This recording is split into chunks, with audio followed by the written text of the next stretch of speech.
आज के इस वीडियो में कक्षा 10 प्रश्नावली 9.1 का जो 8वां प्रश्न है उसको हल करेंगे। अभी तक 7वां प्रश्न नहीं देखे हैं तो हमारे चैनल के प्लेलिस्ट पर उपलब्ध है, वहां से आप देख सकते हैं। तो आइए इस प्रश्न को देखते हैं क्या दिया है। एक पेडेस्टल के शिखर पर एक 1.6 मीटर ऊंची मूर्ति लगी है। भूमि के एक बिंदु से मूर्ति के शिखर का उन्नयन कोण 60 अंश है और उसी बिंदु से पेडेस्टल के शिखर का उन्नयन कोण 45 अंश है। पेडेस्टल की ऊंचाई ज्ञात करो। ठीक है, तो इस प्रश्न के अनुसार सबसे पहले तो हम चित्र बनाएंगे और चित्र के अनुसार हम इस प्रश्न को हल करेंगे। ठीक है,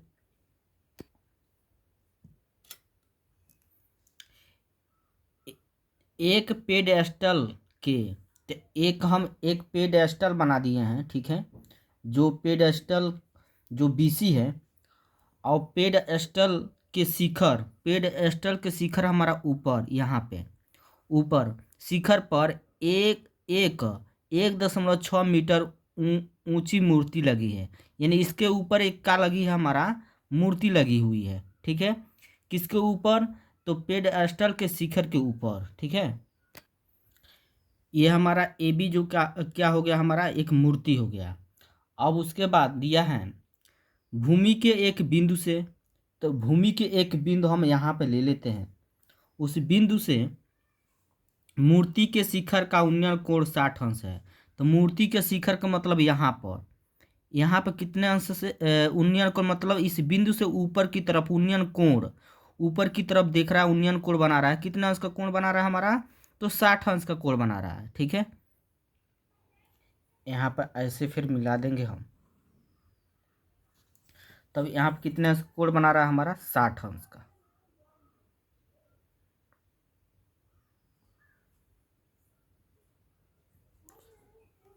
अब उसके बाद दिया है और उसी बिंदु से पेडेस्टल के शिखर का, तो उसी बिंदु से यानी इसी बिंदु से पेडेस्टल का शिखर, तो पेडेस्टल का शिखर कहाँ है? यहाँ पर है। ठीक है, तो पेडेस्टल के शिखर का उन्नयन कोण कितना अंश बना रहा है? 45 अंश। यानी यहाँ से जब हम देख रहे हैं उन्नयन कोण, तो कितने अंश का कोण बना रहा है हमारा? यहाँ पे 45 अंश का कोण बना रहा है। ठीक है, तो यहाँ पर ऐसे हम क्या करेंगे, मिला देंगे।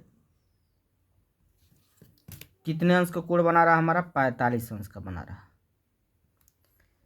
ठीक, और जो हमारा यहाँ पर जो मूर्ति है, ये मूर्ति का माप कितना दिया है हमारा? 1.6 मीटर। ठीक, पेडेस्टल की ऊंचाई ज्ञात करो। पेडेस्टल की ऊंचाई हमको क्या करना है? निकालना है। तो पेडेस्टल की ऊंचाई का मतलब हमको क्या निकालना है? बीसी निकालना है। तो इसमें हम क्या करेंगे, सबसे पहले जो हम मानेंगे उसको सबसे पहले हम लिखेंगे। ठीक है, तो यहाँ पे लिखेंगे माना ए बी एक मूर्ति है जो 1.6 मीटर है। अब बी सी हमारा क्या है? पेडेस्टल है। और थीटा कितना दिया? 60 अंश और 45 अंश दिया है।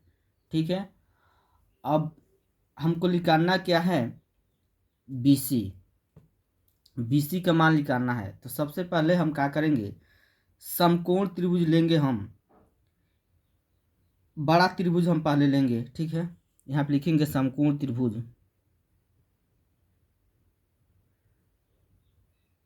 समकोण त्रिभुज बी सी डी में, यहाँ पर हम डी ले लेंगे, मान लेंगे। ठीक, तो यहाँ पे ये हमारा क्या है? लंब है। नीचे हमारा क्या है? आधार। और लंब बटा आधार किसका होता है? तो tan थीटा का होता है। ठीक है, tan थीटा बराबर हो जाएगा लंब बटा आधार।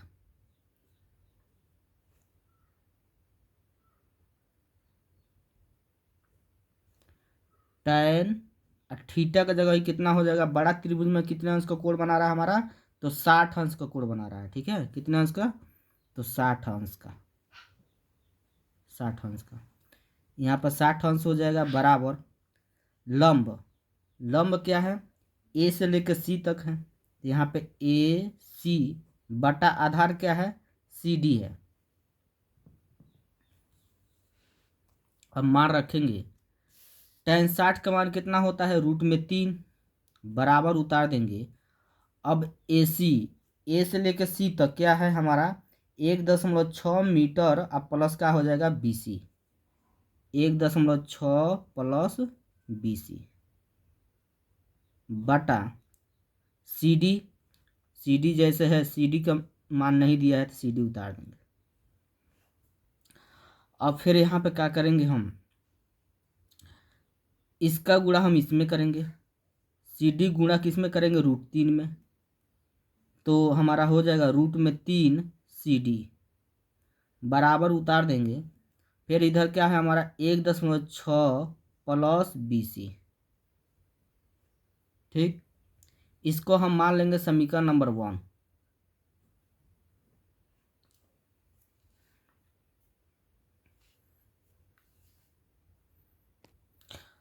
अब हम छोटा वाला त्रिभुज लेंगे, समकोण त्रिभुज BCD में,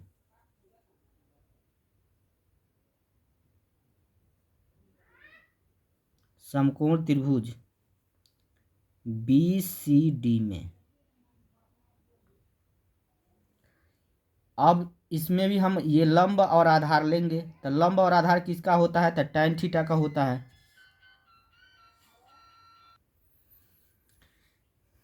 तो यहाँ पर होगा tan थीटा बराबर लंब बटा आधार,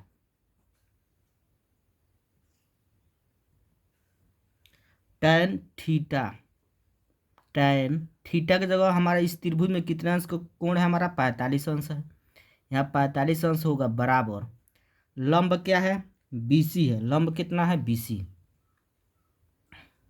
बटा आधार क्या है हमारा CD। tan 45 का मान कितना होता है, 1 होता है, बराबर उतार देंगे। फिर BC बटा क्या उतार देंगे, CD। अब CD गुणा 1 में करेंगे तो कितना होगा, CD बराबर BC, यानी हम CD की जगह क्या लिख सकते हैं, BC, या BC की जगह क्या लिख सकते हैं, CD। जैसे आवश्यकता पड़ेगा वैसे हम मान लिख लेंगे, ठीक है। तो अब यहाँ पर समीकरण 1 से चलेंगे, यहाँ पर लिखेंगे समीकरण 1 से, समीकरण 1 से। तो समीकरण 1 क्या दिया है, √3 CD बराबर 1.6 प्लस BC, यही है हमारा समीकरण नंबर 1। अब इसमें हम मान रखेंगे, ठीक है। CD की जगह हम क्या लिख सकते हैं, BC, तो यहाँ पर √3 उतार देंगे, CD की जगह क्या लिख देंगे, BC बराबर यहाँ पर 1.6 प्लस का उतार देंगे BC। अब उसके बाद से यहाँ पर हम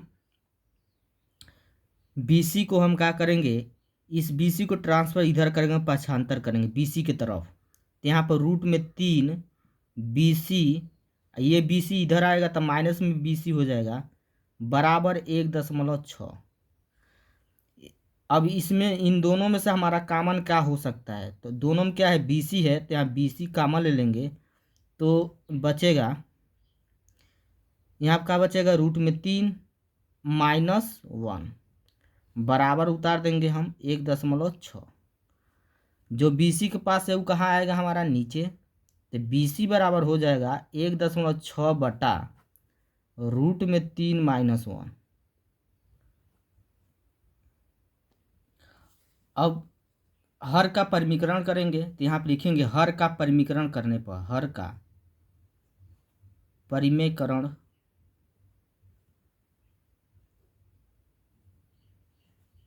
करने पर, ठीक है। तो हर का परिमीकरण करेंगे तो जो हमारा हर में मान दिया रहेगा उसी मान से ऊपर नीचे हम क्या करते हैं, गुणा करते हैं। तो यहाँ पे दिया है √3 और -1 दिया है, तो यहाँ पर √3 + 1 से गुणा करेंगे, अंक हमारा सेम रहेगा चिन्ह का अंतर रहता है हर का परिमीकरण करने पर। माइनस है तो प्लस से ऊपर नीचे गुणा कराएंगे, यदि हमारा प्लस रहता तो माइनस से ऊपर नीचे गुणा कराते। अंक हमारा क्या रहेगा, सेम रहेगा।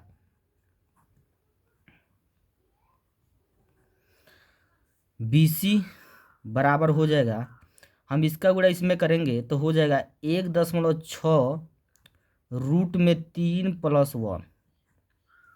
नीचे यहाँ पे सूत्र हमारा बन रहा है, एक कोष्टक में a - b, दूसरे कोष्टक में a + b, बराबर सूत्र होता है a² - b²।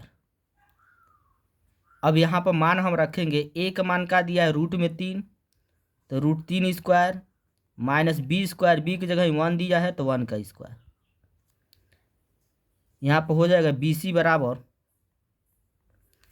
1.6√3 + 1, ऊपर वाला हिस्सा यहाँ पर उतार देंगे, बटा वर्ग से कणिका होगा हमारा हट जाएगा, क्या बचेगा यहाँ पे 3, माइनस उतार देंगे, 1 का वर्ग करेंगे 1 होगा। फिर यहाँ पे BC बराबर हो जाएगा 1.6√3 + 1, ये ऊपर वाला यहाँ पे उतार देंगे, बटा उतार देंगे, 3 में से 1 जाएगा तो क्या बचेगा 2। फिर यहाँ BC बराबर हो जाएगा 1.6 कोष्टक में √3 + 1 बटा 2। जब हम 2 से भाग देंगे 1.6 में तो कितना होगा, 0 कितना हो जाएगा 8। तो BC के मान निकल कर आएगा हमारा 0.8√3 + 1। ठीक है, यही हमारा क्या होगा, आंसर हो जाएगा। ठीक है, अतः हम लिखेंगे, अतः पेडस्टल की ऊंचाई, पेडस्टल की ऊंचाई 0.8√3 + 1 मीटर। ठीक है, ये इसका क्या हो गया, हमारा आंसर आ गया। तो यदि इस वीडियो को एक बार में नहीं समझ आया है तो इस वीडियो को दोबारा आप देखिए और अच्छे से समझ आएगा। ठीक है, तो यदि चैनल पर पहली बार है तो चैनल को सब्सक्राइब करिए और लाइक करिए और कमेंट करिए। ठीक है।